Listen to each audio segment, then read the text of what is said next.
vous me dites Got it. Vous appuyez sur Got it, je pense, pour être sûr de rester.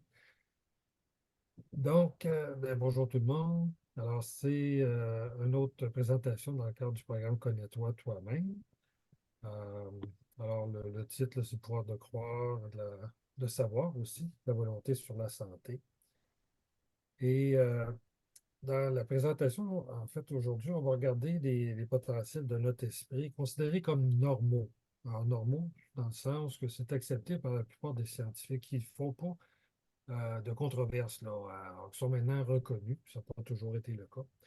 Alors, on va aborder la thématique là, de placebo-nocebo, la médecine psychosomatique qui vient, en fait, qui est issue des études de placebo-nocebo, entre autres. On va regarder un cas extrême de poids de l'esprit sur le corps, puis aussi des éléments connexes, et la technique de neurofeedback, puis aussi les phénomènes épigénétiques.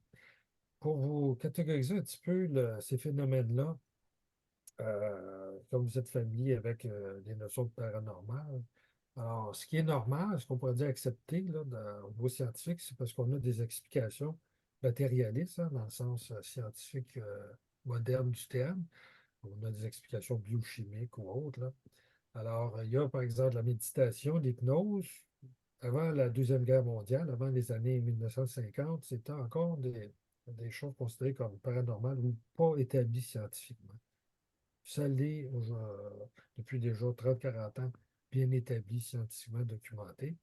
Le placebo, puis sa version contraire, le nocebo, c'est assez récent. Je vous en parlais tout à l'heure.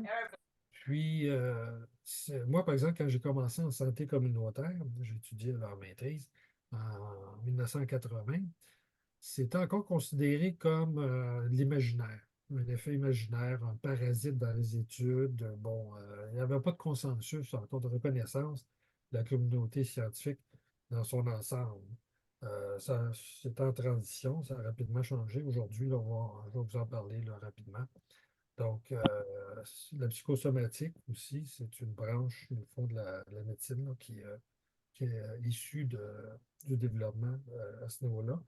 Le neurofeedback, c'est une technique, là, on va aborder ça. Puis l'épigénétique, ça fait depuis 20 ou 30 ans seulement que c'est vraiment reconnu, expliqué euh, scientifiquement par des mécanismes, alors que ça a été longtemps discuté, controversé, même en sciences. Alors, on va aborder à la fin ce sujet-là. Pour ce qui est ce qu'on appelle le paranormal, para, ben, ça vient du grec, là, ça veut dire près de, à côté de. Donc, il y a des études scientifiques qui se font à ce niveau-là aussi. Évidemment, ce n'est pas financé autant que le domaine médical, mais ça avance. Alors, tout ce qui est le phénomène animique, le phénomène psy, là, télépathie, psychokinèse, vous connaissez, vous autres, les passes, souvent, vous dites passes magnétiques, mais c'est des phénomènes un peu, justement, d'influence qu'on a sur les autres. Ça peut impliquer ce qui est les phénomènes médiumniques aussi, à droite. Il y a très peu d'études, là. Enfin, il y en a une qui est intéressante, là, de Gary Schwartz, il y a une quinzaine d'années, avec 5 médiums. Très intéressante, avec un protocole scientifique. Mais comme les études en sciences, il faut que ça soit reproduit par plusieurs.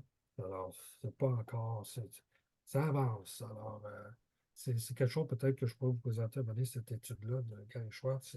C'est intéressant comme étude. Euh, et puis, ce qu'on appelle surnaturel, les miracles, ben, ça n'obéit pas aux lois de la nature, du moins celles qu'on connaît. Alors, on parle de résurrection, guérison spontanée.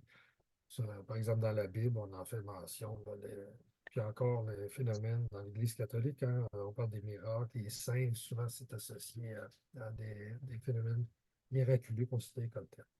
Alors, aujourd'hui, évidemment, on va parler vraiment d'informations basées sur des connaissances scientifiques.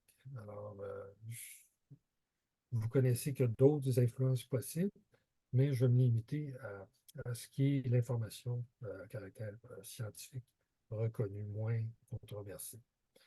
Alors, l'effet placebo, alors la définition, il y en a plusieurs, mais j'essaie de vous trouver celle-là là, un peu plus simple. Alors, c'est la croyance qu'un procédé thérapeutique ou médical est efficace contre un mal ou une maladie. Un mal, ben, ça peut être des douleurs. Je n'ai pas nécessairement une maladie, ça peut être une blessure. Alors, ce n'est pas nécessairement une maladie. Alors, c'est un effet qui représente souvent la majeure partie de l'efficacité d'un traitement.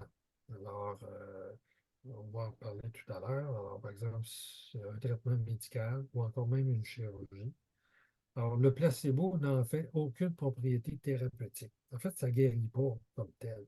Souvent, on utilise des comprimés de sucre, de farine, de l'eau salée, en laissant croire que c'est le médicament. Et c'est comme ça que, dans le fond, on est nous-mêmes la source de l'effet placebo. Alors, le terme placebo lui-même, bon, c'est basé comme souvent le sens là, du latin placebo, je plairai, ou encore la version placebo, je plais. Alors, c'est reconnu médicalement euh, à partir surtout de la fin des années 50. Ça a commencé, il faut dire. Alors, c'est M. Harry Beecher, là, qui est un chirurgien. Et durant la Deuxième Guerre mondiale, il était à opérer là, puis à donner de la morphine là, pour diminuer la douleur il faisait des amputations. Alors, c'était très évidemment douloureux.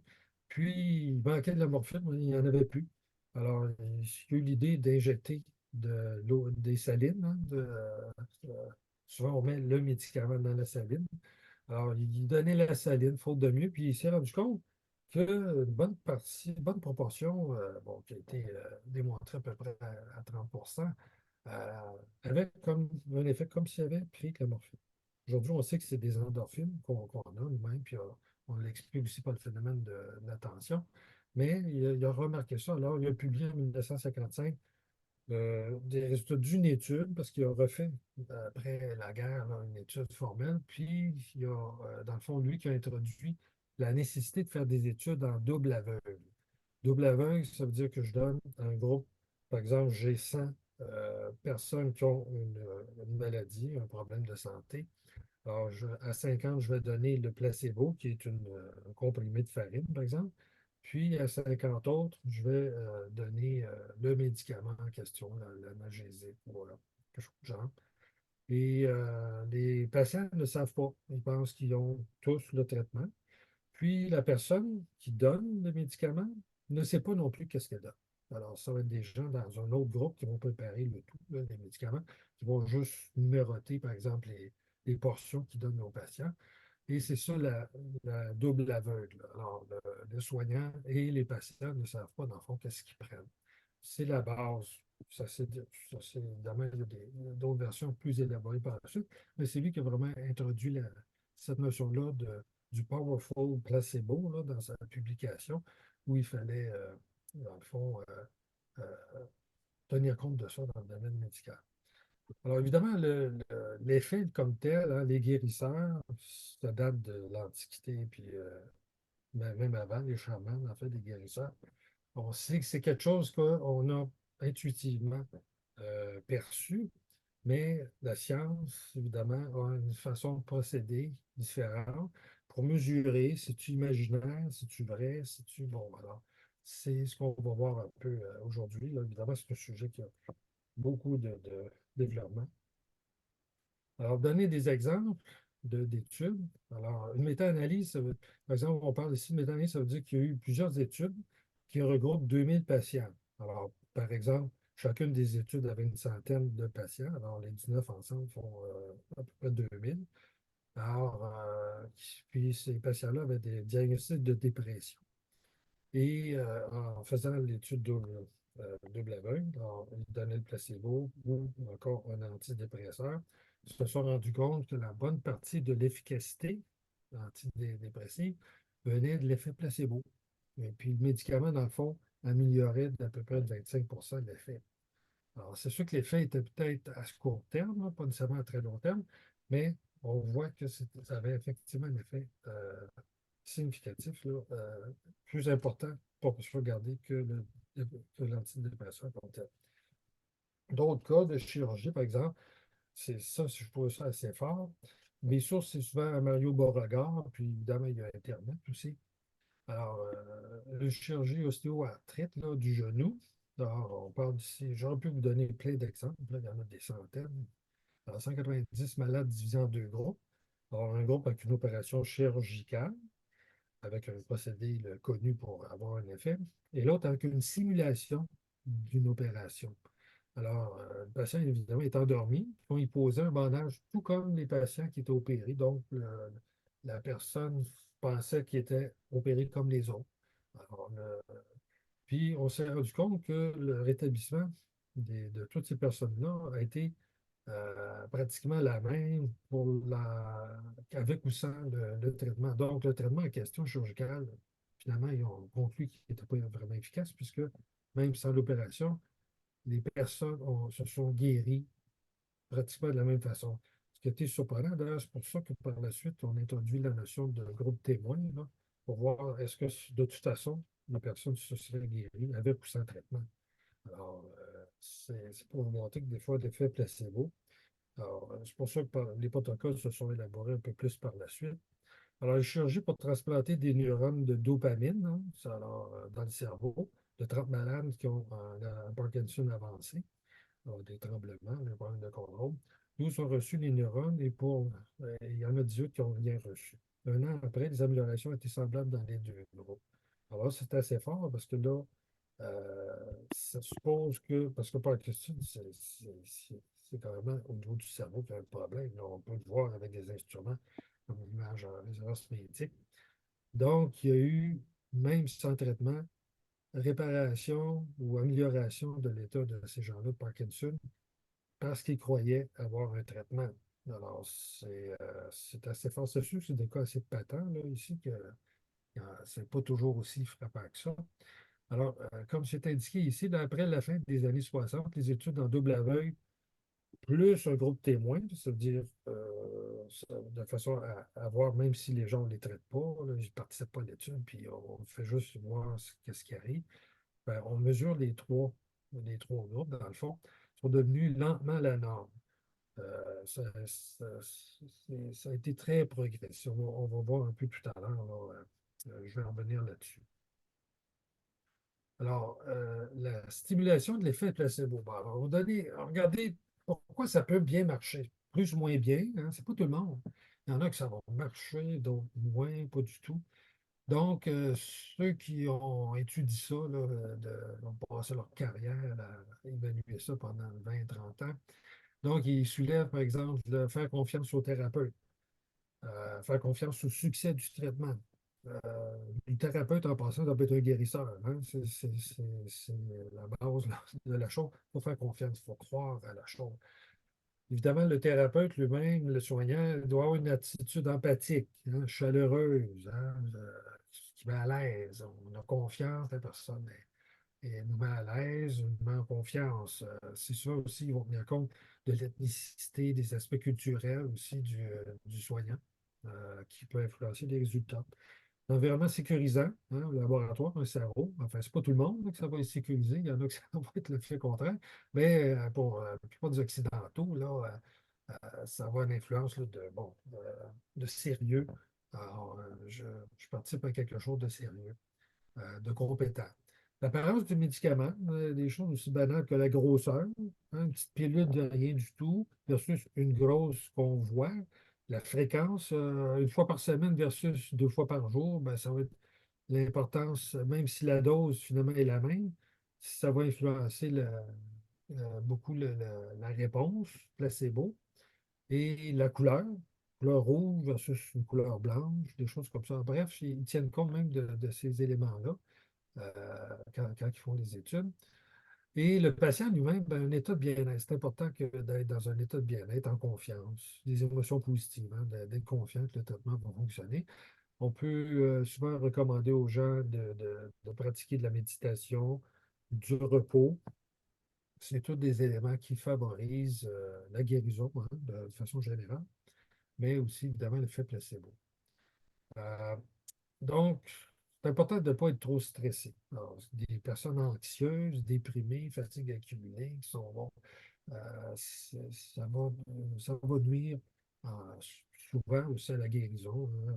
C'est pas pour rien qu'on dit souvent les malades, il faut être au repos. Puis il y a aussi des prédispositions. Alors, il y en a des cliniciens là, qui ont relevé que, par exemple, les personnes facilement hypnotisables. On calcule, selon les cas, à peu près 15 à 30 des humains sont facilement hypnotisables. Alors, hypnotisable, vous savez un peu, c'est la suggestion d'être, dans le fond, rentrer dans le jeu de la suggestion de l'hypnotiseur. Alors, on a une facilité, c'est pas tout le monde qui a cette facilité-là. Et d'ailleurs, ceux qui font des spectacles comme Mesmer, ben, ils savent comment choisir les personnes hein, qui sont facilement hypnotisables. L'émotivité empathique, ça veut dire qu'on peut ressentir facilement l'émotion. Alors, c'est sûr que si je suis dans un environnement où il y a une expérience, je suis très sensible aussi à l'émotivité positive qu'il y a dans l'environnement. Je ne suis pas quelqu'un de sceptique, fermé, là. Je suis plutôt tendance à être ouvert, donc je vais être plus influençable à la suggestion médicale du traitement.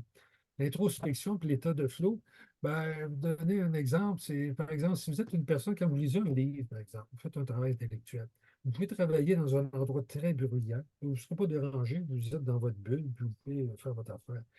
Donc, lire un livre, puis visualiser facilement l'histoire, hein, votre imaginaire. Donc, vous pouvez créer, visualiser plus facilement aussi votre état de bien-être. Pour ces personnes-là, on pense que le fait qu'on leur dit que vous allez bien, ils peuvent s'imaginer, se visualiser dans des gens comme guéris. Ça serait des éléments favorables. Évidemment, c'est relaxant, c'est rassurant. Alors, d'avoir cette facilité-là d'état de flow, d'introspection. Alors, pour les grands sceptiques, les gens qui sont toujours fermés à tout, ben, au minimum, ce qui peut marcher à ce moment-là, c'est pas juste croire, mais il faut savoir. Ça veut dire qu'on va vous ne faites pas confiance à personne, ben, on va vous expliquer comment ça marche, puis tout ça. On va vous convaincre finalement que ça fonctionne. Bon, alors vous êtes quelqu'un de plus difficile à embarquer dans quelque chose. Puis, bon, alors à ce moment-là, que le traitement est efficace, vous êtes convaincu, vous avez compris, vous avez des notions aussi pour comprendre, et vous avez une bonne volonté de guérir. Alors, évidemment, si vous restez pessimiste, vous dites, bon, il n'y a rien à faire, puis tout ça. Là, vous embarquez dans d'autres choses qu'on va voir, le nocebo. Alors, une bonne volonté, ça veut dire aussi pas s'obséder à vouloir guérir. Hein. Si le stress est mauvais, donc il faut avoir une volonté tranquille, autrement dit, avoir une confiance tranquille que ça va marcher. Je joue le jeu, j'embarque. Et donc, un peu le portrait pour tous les types un peu de personnalité pour favoriser euh, l'effet placebo. Alors, des caractéristiques de l'efficacité, là, bon, alors des auto-guérisons plus ou moins longues, sinon complètes. C'est pas toujours le cas. Souvent, c'est juste une réduction des symptômes. Les symptômes, habituellement, la douleur. Je me sens bien, mais la personne aurait peut-être guéri de toute façon, mais on sait que ça facilite parce qu'on, comme je vous ai dit tout à l'heure, il y a des groupes témoins, là. On voit qu'il y a, ça accélère la guérison. Ça nuit pas, en tout cas. On n'a pas encore tous les mécanismes biologiques de connus ou clairement expliqués, comme le Parkinson que je vous expliquais tout à l'heure.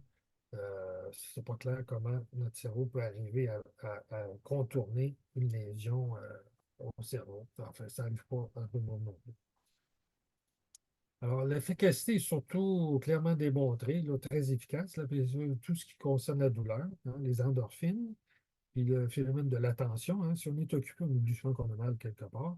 Donc, c'est très efficace pour ça. Il y a l'asthme aussi, c'est parce que la relaxation, tout ça, on sait que ça a un effet de réduire les problèmes asthmatiques, pression artérielle, les migraines. La cortisolémie, même le cortisol, hein, c'est l'hormone du stress, le cortisol. Alors, évidemment, tout ce qui peut réduire le stress, ben, tous les troubles de l'humeur, à ce moment-là, ça a beaucoup d'effets là-dessus. La dépression, comme je l'ai mentionné, les antidépresseurs, on voit qu'ils ont un effet assez important, le placebo, effet placebo. Puis le système immunitaire, alors, on va y arriver. Le psychosomatique a d'ailleurs vu que ça avait un effet bénéfique sur le système immunitaire, l'état d'esprit. Puis les médecins prescrivent de plus en plus des placebos. Hein, c'est quand même pas très fréquent. Alors, par exemple, vous avez l'Obécalp. L'Obécalp, ben, si vous regardez à l'envers, c'est placebo. Alors, si jamais on vous prescrit l'Obécalp, ben, c'est un placebo. Ça se vend au Québec, dans certaines pharmacies. Le traitement à trop faible dose, on vous donne un médicament, mais la dose est tellement faible qu'on sait qu'il n'aura pas d'effet vraiment, parce que des fois, il y a des effets secondaires aussi. Hein, c'est pas à négliger. Souvent, c'est mieux de ne pas donner de médicaments ou très peu à cause des effets secondaires qui peuvent être souvent préoccupants pour tout le monde, en fait. On réduire les risques d'effets secondaires. Alors, les effets secondaires, justement, indésirables, la somnolence, des nausées, la fatigue, l'insomnie, puis bon, il y a plein d'autres choses possibles, sont assez souvent observés avec un placebo, comme cela est attendu avec un médicament.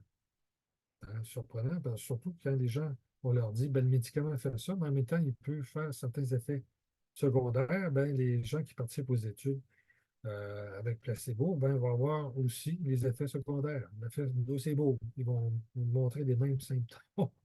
Il y a des gens qui prennent le médicament qui savent les effets secondaires. On tombe dans le nocebo. Alors, si la croyance qu'un traitement a un effet par rapport à celui attendu, qui peut être soit nuisible, hein, c'est un effet évidemment nuisible, autrement, au contraire, au médicament. Moi, je crois que ça va vous donner mal à la tête de prendre l'aspirine. Ben, vous allez avoir mal à la tête, possiblement, malgré l'aspirine ou l'acétaminophène, peu importe. Alors, des fois, là, on a beaucoup d'influence sur notre état de bien-être. Alors, ou encore aucun effet, on vous donne bon, l'aspirine qui donne mal à la tête, je viens de le dire, ou encore qui n'a pas d'effet. Vraiment, je reste toujours mal. Alors, ça peut annuler ou réduire l'efficacité d'un traitement qui a été prouvé efficace. Alors, le médicament peut être efficace, mais vous pouvez ne pas avoir d'effet positif. Alors, évidemment, c'est l'effet contraire de l'effet placebo ici. Alors, on a de l'influence à ce niveau-là. Cette notion-là est assez récente. Là, est un terme introduit en 1961 par un médecin, là, Walter Kennedy, dans la littérature scientifique. Là. Ça veut dire je nuirai, là, aussi.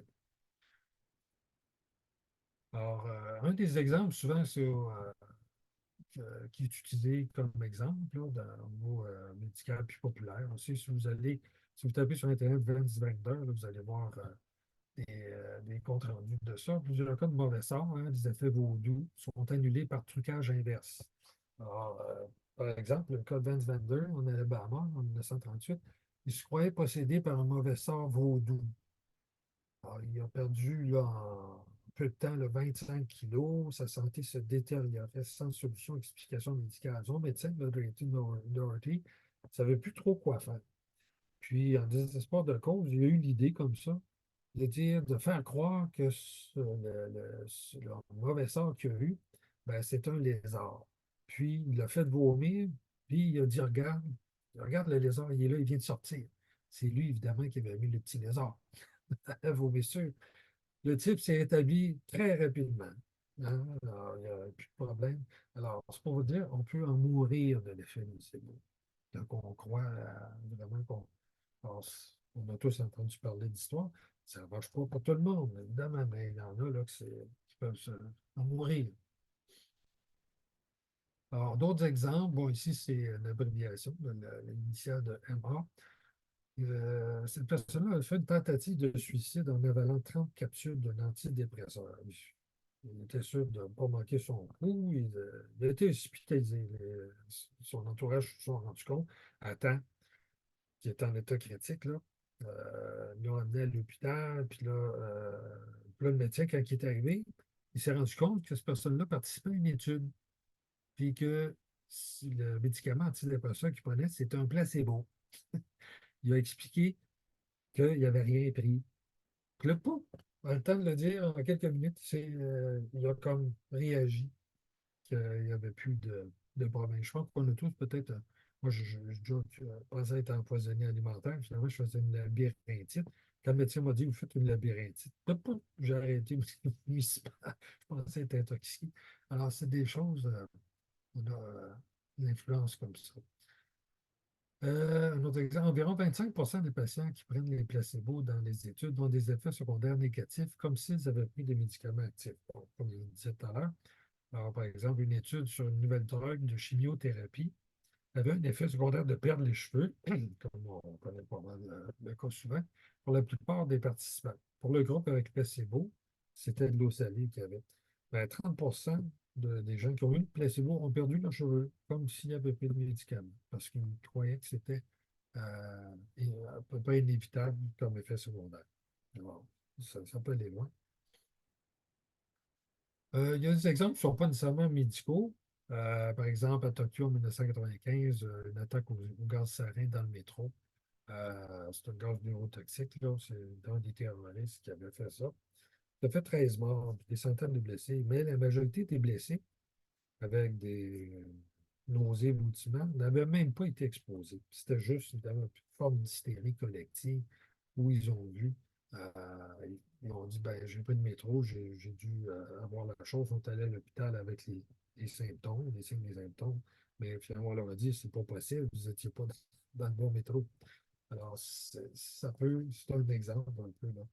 Euh, on peut être influencé des fois par juste ce qu'on entend. Je n'ai pas le temps, là, je vois le temps passer. Le cas vécu d'une ACMU, j'ai eu un cas moi-même en santé au travail que j'ai fait il y a quelques années. Peut-être juste vous dire rapidement, les gens faisaient un travail à l'extérieur de décontamination. Enfin, ils pensaient que les sols étaient contaminés. Puis, il y avait des fortes odeurs. Ils ont fait un arrêt de travail. Ils se pensaient empoisonnés. Ils sont allés à l'hôpital. Ça a été, il était une quinzaine de travailleurs. Puis, finalement, même au niveau médical, il y en a un médecin qui a conclu à une hystérie, là, la tunnite hystérique. Alors, moi, je suis arrivé là pour faire une étude de qu'est-ce qui se passait. Alors, pour résumer, c'est que tout simplement la conclusion, c'est que les odeurs venaient de sol avec des résidus de sapin, mélangés avec un peu de résidus miniers avec du soufre. Puis ça, ben, ça génère des odeurs. C'est pas toxique vraiment, mais ça sent mauvais, hein. C'est comme les yeux pourris, là. Et en analysant le contaminant qui pensait que c'était contaminé, il n'y en avait pas. Alors, donc, tout ça, ça a été un exemple encore de les gens recroyant être malades, ben, ils ont montré tous les signes et symptômes pour, à tromper les médecins là, qui avaient vraiment un problème. La santé publique s'était mêlée là-dedans. En tout cas, CSST, ça a été une grosse affaire il y a quelques années. Alors, depuis les années 90, bon, comme je vous ai dit tout à l'heure, les études cliniques, là, maintenant, c'est trois groupes. Il y a un groupe traité avec le médicament, un groupe placebo, puis un groupe sans traitement. Témoins qu'on regarde. Évidemment, c'est des gens qui ont des particularités semblables, hein, un diagnostic similaire, puis évidemment, une double aveugle. Alors, depuis les années 90, ça s'est enclenché. Ils ont recommencé des études qu'ils avaient faites auparavant. Puis il y a beaucoup de médicaments, beaucoup d'analgésiques, en particulier les antidouleurs, qui ont été déclassés comme pas plus efficaces qu'un placebo. Il y en a plusieurs comme ça qui ont été soustraits des programmes des assurances, par exemple, ou du gouvernement, ont retiré certains médicaments. Les études sur l'homéopathie sont claires là-dessus. Il n'y a plus aucun doute que c'est purement du placebo. L'acupuncture, ça, ça, ça- ça semble être aussi le cas. Alors, il y a de plus en plus des études qui se font sur certains cas là, de traitement pour savoir si c'est ou pas vraiment efficace. Si tu juste du placebo, est-ce que c'est nous-mêmes qui faisons le phénomène et non le traitement, finalement? La médecine psychosomatique ben, est issue, dans le fond, de toute cette recherche-là, des effets placebo, nocebo, mais avec des explications médicales. Alors, le terme psychosomatique, ça veut dire évidemment la psyché, le mental, et sur moi, le corps, c'est l'influence, c'est de voir la possibilité que l'esprit peut provoquer des symptômes sur le corps, aussi des maladies physiques ou mentales. Puis évidemment, l'inverse, les guérisons. Alors, on voit qu'on est dans la même thématique là, que le placebo-nocebo. Alors, pour résumer rapidement la chose, alors la psychosomatique, c'est un concept élaboré, évidemment, basé sur des observations, puis les études ont débuté plus formellement dans les années 60.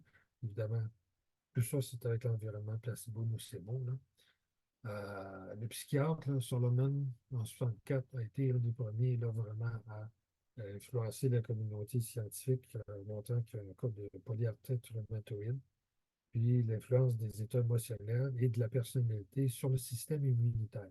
Donc, il a vraiment pu démontrer de façon convaincante un effet à ce niveau-là. Aujourd'hui, c'est largement prouvé hein, que le stress peut augmenter les risques de maladies chroniques et de morbidité. Hein. Je ne vais pas à vous convaincre, je pense que c'est rendu un savoir populaire là, qui est répandu. Bon, ici, c'est une variante, là, c'est le psychoneuroimmunologie. Dans le fond, c'est l'étude du système immunitaire, nerveux et des endocrines, hein, hormonales. Alors, ces trois systèmes-là, comment ils travaillent ensemble? On a beaucoup d'indicateurs aujourd'hui hein, avec la biochimie. Là, je sais qu'ils vont mesurer ça quand c'est des années de laboratoire. Donc, les neurotransmetteurs, les hormones, les cytokines, là, qui sont des protéines liées au système immunitaire. Donc, ils sont en mesure de mesurer différents effets là, des interactions du système nerveux hein, qui est relié à notre conscience, notre volonté, notre consciemment, puis nos systèmes là, automatiques endocriniens immunitaires. Donc, juste pour résumer ce cas-ci, ici, plusieurs études avec des personnes atteintes de cancer ont montré que la combinaison de la relaxation et de l'imagerie mentale, alors avec un instrument, là, diffuser en résonance magnétique, réduisait l'anxiété et la dépression, ainsi que les nausées et vomissements provoqués par la chimiothérapie, donc pas de vrai traitement, hein, tout en augmentant l'activité du système immunitaire et la qualité de vie. Bon, bref, c'est que les gens se sentent mieux quand même. Alors, même s'il n'y a pas guérison, hein, c'est pas assuré aussi, hein, quand on a atteint de maladies graves, là, c'est pas, c'est pas gagné, là. Mais l'espérance de vie et la qualité de vie sont améliorées. Un cas extrême ici, encore là, si vous faites Yogi Satyamurti là, sur Internet, moi je suis allé à l'article de ResearchGate, là, publication scientifique sur le sujet. Il y a des comptes rendus sommaires aussi sur Internet, là, dans différentes sources.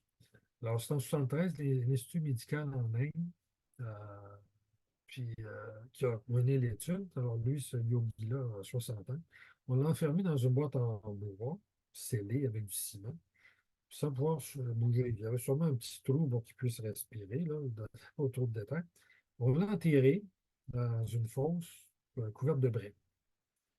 Puis, on avait connecté sur lui des électrodes d'électrocardiogramme pour permettre de suivre son rythme cardiaque du début à la fin de l'expérience pendant 8 jours. Il a été enfermé là-dedans pendant 8 jours. Alors, comment ça a évolué? Dans les premières minutes, une fois dans la boîte, 60 à 100 minutes, ouais, son battement cardiaque, vous voyez A, ici à droite, là, A. Ces battements cardiaques ont varié de 60 à 100 pulsations par minute. Puis, il commençait sa transe yogique. Alors, c'est un processus là, qui est connu pour ceux qui pratiquent le yoga. Là, évidemment, en Inde, là, il y a certains types de pratiques. Ça a été suivi par une tachycardie progressive jusqu'à 250 pulsations par minute pendant 29 heures. Vous voyez un peu ici le résultat de l'électrocardiogramme. Puis par la suite, il est devenu complètement plat. Le cœur semble arrêter pour une durée de plus de 5 jours. Il n'est pas arrêté. C'est juste que l'instrument ne mesurait pas les pulsations, qui étaient probablement autour peut-être de 10 ou 15 par minute. Hein, sinon, il serait mort. Alors, c'est juste que l'instrument, bon, il y en a qui disent ben, il a débranché l'appareil. Bon, peu importe. C'est, il y a toujours des sceptiques, c'est bien sûr. Alors, 30 minutes avant la fin du test, la reprise des fréquences rapides est plus en plus forte, c'est fait. Puis, à la sortie de la boîte, ben, son rythme était normal, puis il avait perdu à peu près 5 kilos. Alors, évidemment, on peut être sceptique là-dessus, mais ce type de pratique en ligne n'est pas rare. Ça fait partie un petit peu de la pratique des yogis. Alors, c'est d'où la raison de l'Institut en question d'avoir voulu étudier la chose. Mais évidemment, on a un cas assez sensationnel ici. Alors, on a eu des cas moins sensationnels, mais on voit qu'on peut avoir une influence sur la fréquence cardiaque, selon certaines conditions. Il y a aussi des contrôles de température du corps. Hein. Vous savez tous qu'on peut avoir froid aux mains ou des fois chaud aux mains, alors plus ou moins volontairement, mais il y en a qui arrivent à le faire volontairement hein, par vasodilatation. Puis ceux qui aiment les bains nordiques, par exemple, ben, ils savent très bien comment préparer leur corps pour éviter le choc thermique, hein, parce que si vous et moi, on va comme ça dans l'eau très froide, près du point de congélation, on risque d'avoir un choc là, faire une paralysie, puis l'arrêt cardiaque. Hein, c'est souvent un phénomène qui peut arriver. Alors, évidemment, ces gens-là se sont adaptés à réagir, à préparer leur corps à ça. Puis ils peuvent rester longtemps, là, 10, 15, même une demi-heure, des fois dans l'eau très froide. Puis ça peut avoir de conséquences là, graves.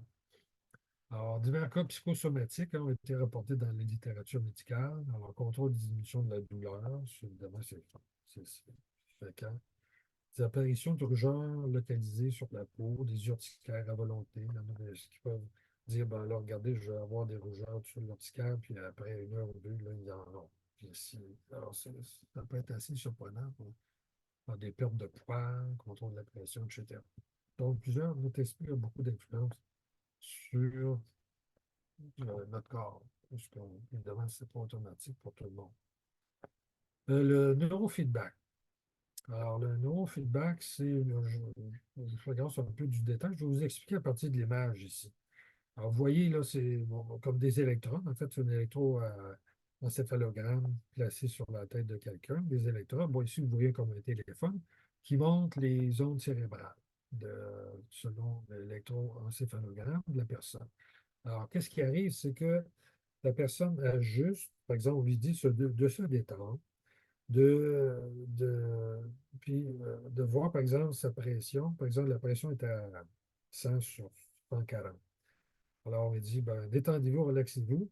La personne va finir, après plusieurs essais, à trouver une façon, selon sa fréquence des ondes cérébrales, à réduire à coup sûr sa pression, par exemple, de baisser à 80 sur 120. Juste en regardant l'appareil, se branchant, et après quelques minutes, il va arriver à baisser sa pression. Parce qu'il a trouvé l'état d'esprit, ses fréquences via ce qu'il pouvait voir avec les ondes cérébrales, à ajuster, à rejoindre ces ondes-là, c'est l'état dans lequel il arrive à contrôler sa pression pour la ramener normale. Alors, je vous donne un exemple là, assez rapidement de ça. Alors, parmi les zones cérébrales là, qui sont utilisées, je les ai mis en vert ici. Là. Les zones θ, c'est souvent la zone de méditation profonde qui correspond à un sommeil léger. Les méthodes zen, par exemple, sont souvent dans ces fréquences-là. Les relaxations, l'état de veille, hein, la sophrologie. Alors, c'est souvent avant le réveil, là, le rapid eye movement. Là. Les rêves lucides sont souvent aussi dans cet état-là, mais on peut être réveillé puis être dans un état de veille aussi, de relaxation. Alors, il y a d'autres fréquences ici de 13 à 19. Soit le SMR, il y en a qui connaissent ça, là, c'est la sensibilité motrice rythmique. Alors, ça permet une détente musculaire et ça facilite la mémoire procédurale, surtout pour les athlètes qui ont, par exemple, les sauts acrobatiques ou les nageurs, là, voyons, les tremplins, là, ceux qui font ils ont une séquence à mémoriser comme il faut, là, très précise. C'est un état, là, souvent, quand il y a juste la zone cérébrale dans ces fréquences-là, c'est souvent plus facile aussi de se concentrer, de relaxer. Puis aussi l'état de méditation concentrative, focalisation de l'attention, bon, respiration. Le son, par exemple, le hum, on fait de le bon, c'est un exemple souvent ça met nos fréquences de 20 à 30 à peu près. Alors, les autres, c'est des états de méditation, mais celle en vert, c'est là où on travaille le plus pour ça, pour le bon feedback. Alors, ici, bon, après des dizaines d'heures d'entraînement, alors, on se rend compte qu'il y a une augmentation durable de la matière blanche. La matière blanche, c'est ce qui conduit les influx nerveux. Hein. Les neurones, on dit la matière grise. Puis les axones, là, qui font les connexions entre les neurones, c'est la matière blanche. Alors, on voit qu'il y a une augmentation de connectivité du cerveau, si on peut dire. Alors, puis de l'activité neuronale dans certaines zones. Alors, les zones en question, bon, ici, on ne voit pas le frontal. Là. Ici, c'est les flèches. On voit le cortex préfrontal, il est un peu tronqué parce qu'il y avait quelque chose là, qui aurait compliqué l'explication. Là. Il y avait d'autres choses. Alors, c'est le côté, le visage, autrement dit, est à gauche. Dans la partie frontale, là, il est tronqué, là, mais alors, il y a ça qui a l'influence. Le cortex singulaire qui est juste en dessous, singulaire, ça fait partie du système limbique. Alors, c'est comme le cerveau ici, le néocortex, c'est comme installé sur le cortex singulaire. Puis il y a le striatum. Le striatum, c'est souvent relié à la fameuse dopamine, hein. Alors, le système dopaminergique, là, la motivation. Alors, le système de récompense, entre autres, il y a d'autres caractéristiques, mais je vous résume.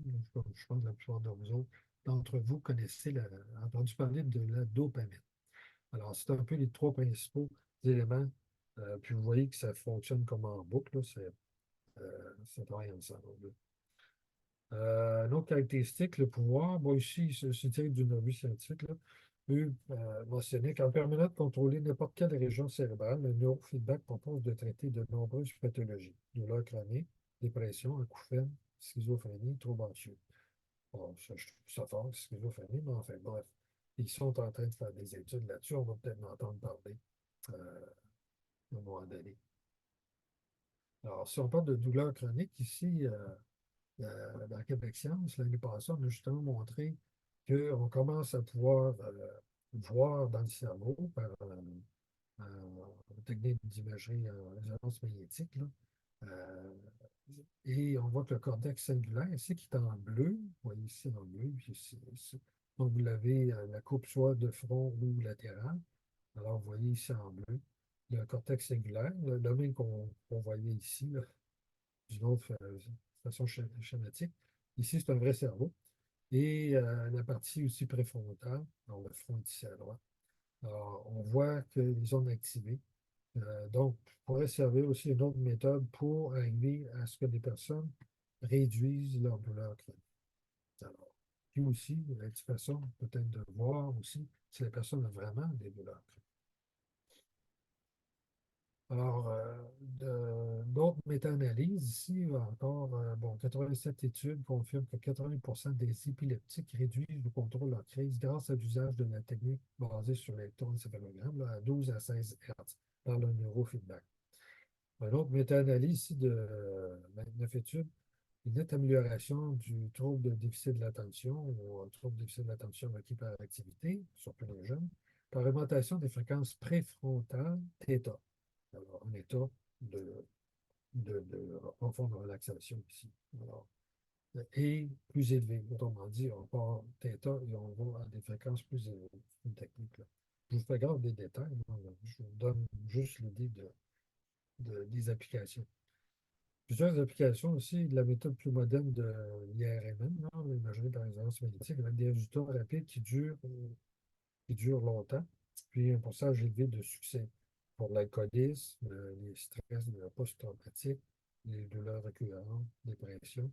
Donc, c'est une technique qui fait son chemin, mais qui est utilisée dans le sport. Alors, par exemple, Alexandre Bilodeau, hein, c'est voyons, un skieur acrobatique, a gagné le médaille d'or en 2010. Alors, il participe au programme à Podium, programme canadien. Donc, ça lui facilitait de visualiser, lui, ses sauts, puis c'est de se concentrer, de se détendre entre deux sauts, hein. Vous savez là, que c'est assez intense, ce sport-là. Et lui, il a expliqué comme ça la télévision qui avait utilisé ça, le neurofeedback, puis il en a fait part de ce que ça l'avait aidé. Et pour la dernière partie de la présentation, alors, il y aura une période de questions après, là, comme on fait toujours avec le groupe. Alors, l'épigénétique, alors,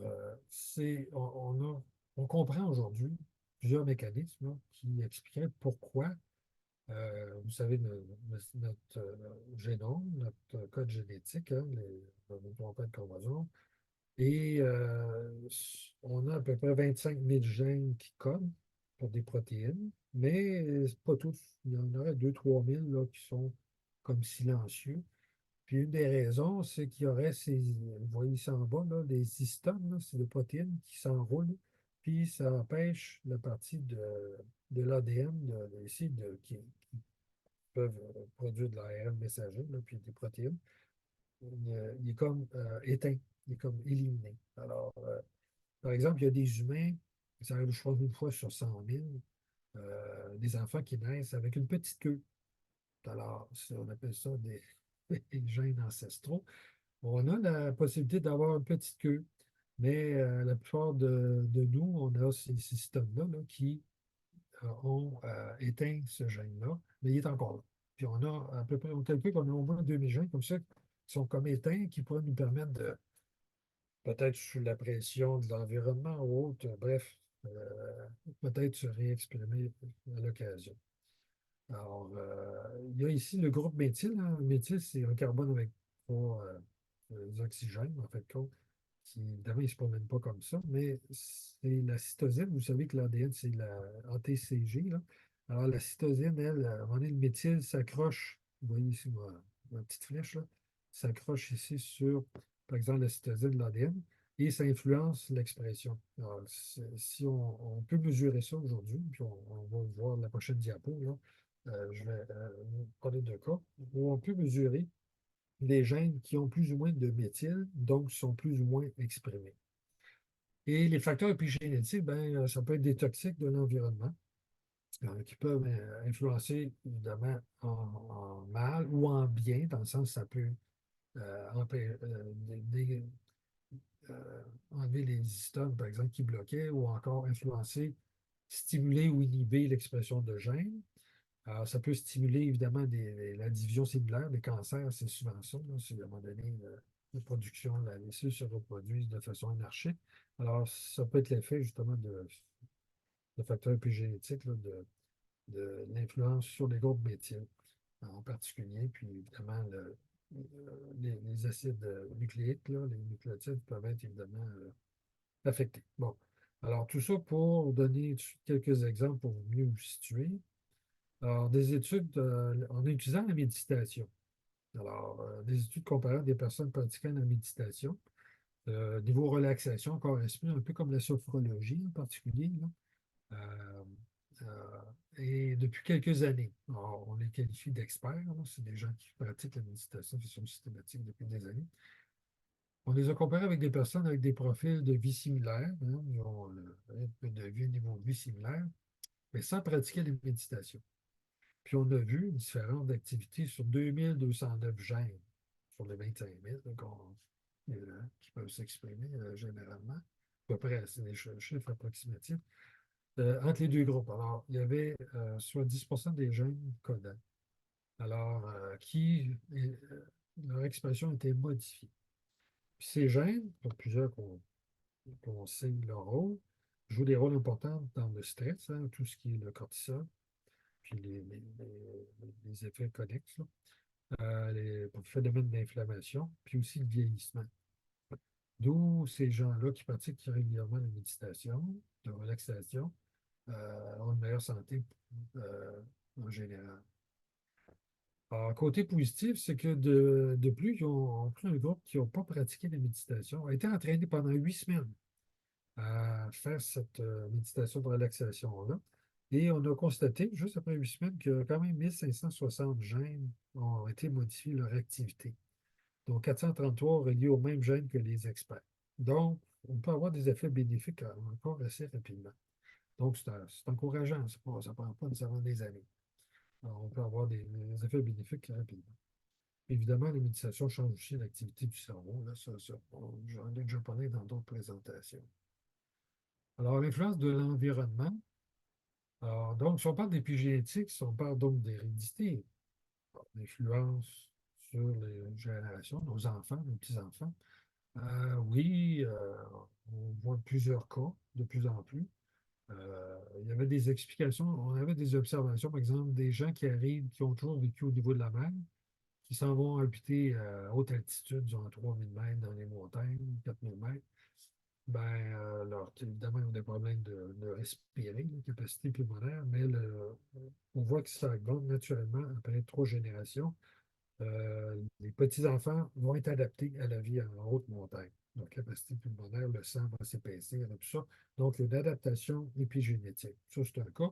Ici, je vous parle d'un autre cas. Ici, je vous ai donné le cas de grands-parents suédois ayant vécu des périodes d'abondance au début du 20e siècle. On a eu des petits-enfants avec des risques accrus de diabète et de maladies cardiovasculaires, beaucoup plus élevés que ceux qui qui finalement a vu des grands-parents qui avaient vécu des famines. Alors, autrement dit, si vous mangez beaucoup, vous avez tendance peut-être à faire de l'embonpoint, ben, vous risquez peut-être de transférer des problèmes, des risques de santé aussi liés à ça, l'embonpoint, à vos enfants et petits-enfants. Alors, c'est un exemple d'épigénétique. C'est pas 100%, on parle de risque. Ça veut dire que ça augmente les probabilités. Alors, on a observé aussi ce phénomène intergénérationnel chez des souris. On peut contrôler plus facilement ça. Alors, d'avoir peur avec une odeur. On a exposé des souris à une odeur, par exemple, puis on leur donnait un choc électrique, là, puis on a associé l'odeur à quelque chose qui fait mal. Et les troisième génération, les petites souris, pas les enfants, mais les enfants des enfants de ces souris-là, réagissaient encore avec l'odeur de s'enfuir, même s'ils n'avaient pas vécu le choc électrique avec l'odeur. Donc, il y a une forme de mémoire liée au code génétique, puis ça, de plus en plus aujourd'hui, on associe aussi plusieurs choses instinctives là, notre code génétique semble enregistrer certaines mémoires psychosomatiques, là, bon, l'influence de l'environnement sur les risques de cancer du sein. Alors, il y en a qui disent, ah, c'est héréditaire, tout ça. Non, les études là-dessus, aujourd'hui, il y a beaucoup, des millions de femmes qui ont été suivies. Là. Il y a tellement d'études que les chiffres sont assez solides. Dans le fond, c'est 90% des risques d'avoir un cancer du sein est lié à l'environnement, puis seulement 10% à la génétique ou à une ligne familiale. Donc, l'environnement, tout ce qu'on est exposé, ce qu'on vit, le stress et autres, alors, est-ce que c'est des effets toxiques de l'environnement? Est-ce que c'est des effets épigénétiques? Alors, évidemment, on ne sait pas si c'est l'environnement, c'est le vécu. Alors, beaucoup d'influence sur le risque de cancer du sein. Il y a d'autres cas, là, celui-là, je dois être très patent, là, qui est le chiffre, qui est, on dit 90,10%, c'est assez clair sur un très grand nombre de personnes occidentales, pas de, pas de gens d'Afrique. Alors, les cas des jumeaux aussi, alors, souvent les effets génétiques puis épigénétiques, on peut le voir à partir des jumeaux, des vrais jumeaux, parce qu'on sait que la génétique, on a cru encore jusqu'à récemment que la génétique, que l'épigénétique, en fait, n'avait pas beaucoup d'effets, que c'était vraiment la bonne vieille génétique là, qu'on transmet comme sur l'hérédité, qui faisait expliquer à peu près tout. Mais non, comme on peut le voir ici, des cas de vrais jumeaux, alors homozygotes. Alors, on peut voir ici en bas, là, vous avez un peu, oui, une ressemblance, mais on voit que le lien, entre autres, il y a quand même certaines caractéristiques un peu différentes entre les deux. À droite, c'est plus évident, c'est des jumeaux qui ont vécu dans des environnements complètement différents. Ils ont été séparés à la naissance. Puis, il y en a un qui a grandi, par exemple, en France et l'autre a grandi aux États-Unis. Puis, regardez, là, la différence est assez notable. Puis, c'est des vrais jumeaux. Alors, l'environnement peut avoir aussi un effet même sur la physionomie. Euh, ça peut avoir encore. Évidemment, c'est pas aussi patent que ces cas-là, vous allez avoir des vrais jumeaux. Pour ceux qui ont des jumeaux, comme Maria, tu le vois, il y a des ressemblances, mais toujours des choses aussi qui distinguent les personnes. Bref, notre environnement, nos croyances, notre façon de vivre, a de l'influence aussi sur même notre morphologie. Alors, en conclusion, un petit peu de sommaire, alors, on a vu, bon, que placebo, nocebo, c'est, oui, la croyance, mais il y a aussi plus que ça, le savoir, la volonté. Bref, il y a toutes des prédispositions là-dedans qui sont mêlées. Alors, on a vu que la médecine psychosomatique est issue de ça. Là, on a le savoir aussi, là, qu'avec la médecine psychosomatique, on a les explications dans bien des cas. Euh, Puis la rétroaction, on a vu que c'est des choses dans le développement, puis bon, l'épigénétique. Alors, bref, en conclusion, sur le pouvoir de la croyance, de savoir de la volonté sur la santé, ben oui, notre environnement et notre vécu influencent beaucoup notre santé, mais notre conscience, croire ou savoir, parce qu'il y a une différence entre les deux quand même, peut compenser en tout ou en partie dans certains cas, et selon nos prédispositions. Bref, c'est pas à 100%, mais je, je- il y a des éléments, je pense qu'on peut essayer de favoriser notre bien-être par la volonté, par la conscience, par notre volonté. Euh, donc, ce qu'on sait intuitivement, qu'on croit, bon, oui, la science démontre des choses, mais on voit les trucs, les façons que ça marche mieux. Alors, les conditions par lesquelles ça fonctionne mieux. Puis on développe des outils pour nous faciliter aussi de le faire par nous-mêmes, pas juste des médicaments, mais aussi de, de le faire par la conscience. Et comme je termine toujours mes conférences, ben, la conscience, hein, vous voyez ici le chef d'orchestre en bas, alors ça c'est nous, c'est notre esprit, notre conscience. On a plein d'outils hein, à notre disposition. Alors, je vais représenter ici les différentes choses. Donc, on a plein de facultés et c'est à nous de savoir les utiliser pour, comme un chef d'orchestre, faire fonctionner tout ça avec harmonie. Alors, ça complète et je redonne à Yvon le contrôle. Je peux arrêter. Bonjour, bonjour. Alors, j'arrête la présentation. Pas la présentation, mais l'enregistrement. Oui.